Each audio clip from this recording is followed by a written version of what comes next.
Hej. Så er vi færdige med projektet. Ja. Og hvordan er det gået? Det går godt. Ja.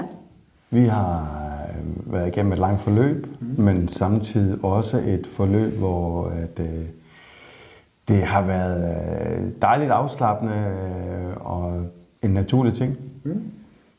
Ja, altså afslappende. Det har været hårdt i starten. Jo, men nu tænker jeg også lige så meget kostmæssigt. Ja. Vi har fået lagt en plan, som også har haft plads til at være normal uden for planen.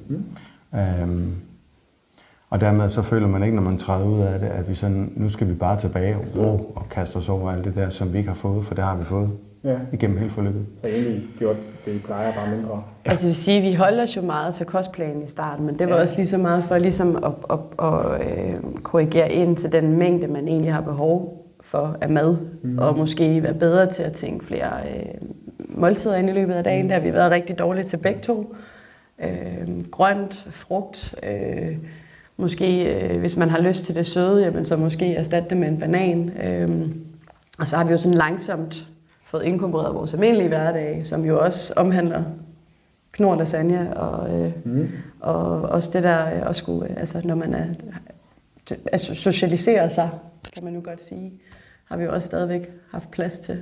Og vi har jo stadigvæk tabt os, selvom at vi har stadigvæk bygget muskler op. Så. Ja, jeg tabte jo, hvad er det, så sammen 20 kilo? Ja.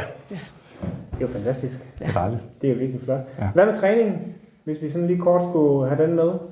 Jamen det er helt klart, træningen har for os altså været rigtig godt.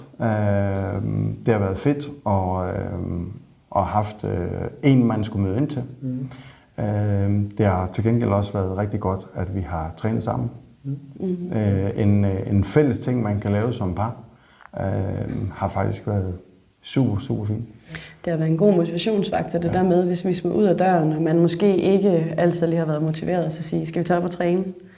Ja, okay, jamen, nu gør vi det, og så vi ligesom har skubbet os begge afsted, og når vi jo så kørt derfra, så har vi jo været sådan, ej, hvor var det godt, vi gjorde det. Og så forløbet af selve træningen har været rigtig fed, både at have haft dig på, i forhold til ligesom at blive udfordret på nogle forskellige træningsøvelser, så det er ikke bare det samme, man normalvis vil gøre, men faktisk få inspiration til noget andet træning, så man ikke kører død i det. Men også det der med at blive presset, at nu har du kørt 50 kilo på den her, du er klar til 70 kilo, og så står man og siger, ej, det kan jeg ikke. Men så står man jo alligevel, og det kan man jo godt. Det har været fedt, synes jeg. Og så kunne mærke, at man bliver stærkere og stærkere, faktisk. Så I fortsætter med at træne? Det gør vi. Ja. Og I fortsætter jo egentlig bare med at gøre det, I gør nu? Sådan, være lidt bevidst omkring mængder og så videre? Jamen, det er igen viljen. Og kan man sige, man skal bare sørge for, at hjernen også følger med på det, man nu har planlagt, man gerne vil. Ja.